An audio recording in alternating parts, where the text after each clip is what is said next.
Nous sommes le 24 octobre 2023 et il me semble qu'il est l'heure du bulletin. Bonjour à toutes et à tous, j'ose espérer que vous portez à merveille, que vous avez passé une excellente journée, une excellente matinée, un très bon réveillon, peu importe. Tout ce que je veux, c'est que toi là, toi, je sais que tu t'appelles Lucas, ou Géraldine, voire Phineas. Je suis très content que tu sois là. Non, là, personnellement. En tout cas, sache que aujourd'hui, nous allons évoquer trois petites choses plutôt intéressantes, à la fois des informations et des petites rumeurs. Mais qu'est-ce qu'un bulletin? Eh ben, c'est à la fois des informations et des rumeurs en lien avec l'univers Marvel aujourd'hui, puisqu'on va parler de Kevin Feige, des 4 Fantastiques, mais également de Venom. Voilà, tout simplement. Alors, ne t'inquiète pas, on ne va pas parler de Venom en film, mais en jeu vidéo. Et je tiens à le préciser, même si en réalité il n'y a aucun spoiler, mais vu qu'on va parler un petit peu de Spider-Man 2 sur PlayStation 5, si tu n'es pas à jour dans tout Marvel, on va dire, attention spoiler. Voilà, au moins le disclaimer est passé et est assez conséquent. Mais on va commencer tout de suite avec quelque chose qui n'est pas forcément totalement en lien avec quelque chose qui peut spoiler quoi que ce soit, quoique, mais bon, je suppose que toutes les personnes qui sont ici ont au moins vu les X-Men ou encore les Spider-Man de Sam Raimi, eh bien Kevin Feige a publié une déclaration sur le fait que le MCU soit canon avec certains éléments qui ne sont pas en lien forcément avec Disney. Puisque je vous rappelle, pour un bref récapitulatif, Marvel à un moment donné dans sa vie, entre guillemets, était en dèche d'argent, et s'est dit, bon, bah on va vendre les droits cinématographiques à quelques studios de cinéma. C'est pour ça que les droits de Spider-Man appartiennent à Sony, c'est pour ça que les X-Men appartenaient à la Fox, c'est pour ça que Hulk appartenait à Universal, et finalement, bah vous le savez, Disney a englouti, c'est même pas il a racheté, c'est qu'il a englouti la Fox, et aujourd'hui, c'est pour ça qu'on a du Wolverine, du Deadpool dans le MCU, et qu'on en aura supposément dans Secret Wars. Mais justement, cette news-là est en lien avec ce film-là, puisque je vous rappelle qu'a priori, selon certaines rumeurs, eh bien Secret Wars serait l'avènement de tout l'univers Marvel confondu et pas uniquement le MCU. Mais justement, vous le savez, là on ne va pas parler de MCU The Reign of Marvel Studios, donc un livre pardon, de Joanna Robinson, mais on va parler directement bien, du nouveau livre de Marvel Studios, The Marvel Cinematic Universe and Official Timeline. Donc il nous explique quand même pas mal de choses en lien bien, avec voilà, notamment le côté canonisé, entre guillemets. Et justement, le petit Kevin Feige nous déclare, dans son introduction, en ce qui concerne le multivers, nous reconnaissons qu'il existe des histoires, des films et des séries qui sont canoniques pour Marvel, mais qui ont été créés par différents conteurs au cours de différentes périodes de l'histoire Marvel. Donc, en gros, il est en train de dire, en tout cas, là, ce qu'on peut supposer, c'est que par exemple, du Blade de Wesley Snipes pourra un jour rencontrer Tom Holland dans Spider-Man, tu vois.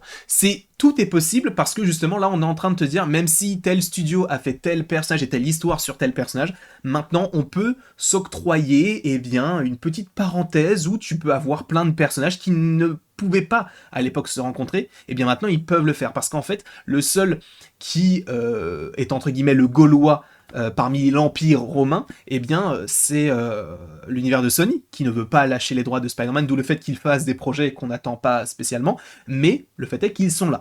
La chronologie présentée dans ce livre est spécifique à la chronologie sacrée du MCU jusqu'à la phase 4. Mais à mesure que nous avançons et que nous nous plongeons plus profondément dans la saga multiverselle, vous ne savez jamais quand les chronologies peuvent simplement s'éloigner ou converger, d'accord? Donc, ça montre que même eux, en vérité, ils ne savent pas vraiment où ils vont. Sachant qu'il y a, et c'est ça qui est assez intéressant, cette déclaration a amené certains fans à croire que Kevin Feige indique essentiellement que la chronologie sacrée, le cadre dans lequel tout, dans le MCU principal, Iron Man au Gardien 3, et au-delà, a lieu et n'inclut pas d'autres émissions et films en dehors des propres projets de Marvel Studios. Ce qui signifierait donc que Marvel Télévision, Luke Cage, Cloak and Dagger, le Punisher, etc., en fait, ne font pas partie du MCU. D'où le soft reboot, entre guillemets, de Daredevil. Tu vois, c'est un peu complexe à comprendre parce que, en fait, t'as pas mal d'éléments. En fait, t'as tellement de trucs Marvel qui sont sortis ces dernières années, que ce soit en termes de films ou en termes de séries, que c'est compliqué de se dire, en fait, qu'est-ce qui est canon avec quoi? Et a priori, les Defenders ne le seraient pas, même si on reprend quelques acteurs. C'est complexe, mais de toute manière, on va évoquer directement la deuxième petite news que je voulais vous évoquer. Mais en tout cas, oui, a priori, Sony, la Fox. De toute manière, en fait, on n'avait pas besoin de Kevin Feige pour le savoir, puisque je vous rappelle que les films du MCU, il y en a deux qui rendent légitime le fait qu'on ait de la connexion avec la Fox et aussi du côté de Sony, puisque d'un côté on a Spider-Man No Way Home qui connecte avec Sony avec le retour de pas mal d'acteurs qui étaient déjà dans l'univers de Sony, mais en plus de ça, on a l'avènement de Doctor Strange 2 avec du Patrick Stewart ou l'arrivée des 4 Fantastiques. Donc évidemment qu'il y a des connexions avec tout ce qu'ils ont pu faire, et quand je te parle de Marvel Television, pour le coup, il y a une connexion avec Inhumain dans Doctor Strange 2, donc In the Multiverse of Madness. On va passer directement maintenant à Twitter, puisque... bon, est-ce qu'on ne cliquerait pas directement là-dessus ? Je pense que oui, même si bon, en vrai, c'est pas forcément hyper intéressant, mais je vais vous montrer en fait directement, puisqu'en fait, je suis sur le compte Twitter de Discussing Film qui a partagé donc cet article-là. D'ailleurs, on va tout accepter, qui parle justement de Spider-Man 2. On leur pose la question. En fait, c'est une interview, et en fait, ce qui va nous intéresser, c'est surtout ça. Les développeurs d'Insomniac taquinent un potentiel jeu dérivé Venom. Et je cite, nous allons écouter les fans et nous allons nous demander, d'accord, qu'est-ce que les fans veulent vraiment ? Parce qu'en gros, on leur a posé la question, est-ce qu'un film, enfin en tout cas un jeu vidéo sur Venom, est-il possible ? Puisque, attention, spoiler, je vous laisse 5 secondes pour partir si vous n'avez pas joué au jeu Spider-Man 2, je pense qu'en ayant évoqué cette petite phrase, vous êtes parti, mais quoi qu'il en soit, dans Spider-Man 2, à un moment donné, on interprète Venom, on est Venom. Alors, c'est notamment un des meilleurs passages du jeu où tu ressens la puissance du personnage. Je vous ai fait la critique, n'hésitez pas à aller la voir d'ailleurs si vous en avez envie. Mais du coup, on a cet aspect-là qui est très intéressant.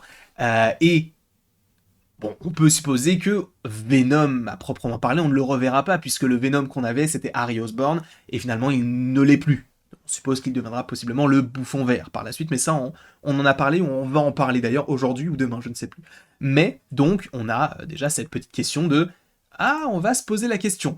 Je ne pense pas que ce soit la priorité, puisque je me rappelle qu'il y a quand même un jeu vidéo qui s'appelle Wolverine, qui est prévu du côté d'Insomniac, donc je ne pense pas qu'on partira là-dessus. Ça m'étonnerait fortement. Et la dernière petite news que je voulais vous évoquer, donc on va fermer cette fenêtre et fermer aussi celle-ci, mais on va parler directement des 4 Fantastiques, puisque, a priori, selon My Time to Shine, le héros de Galactus, donc un héros, c'est en gros son serviteur, comme le surfeur d'argent dans les 4 Fantastiques et le surfeur d'argent avec Galactus, donc le héros de Galactus dans le redémarrage du MCU des 4 Fantastiques sera un personnage féminin.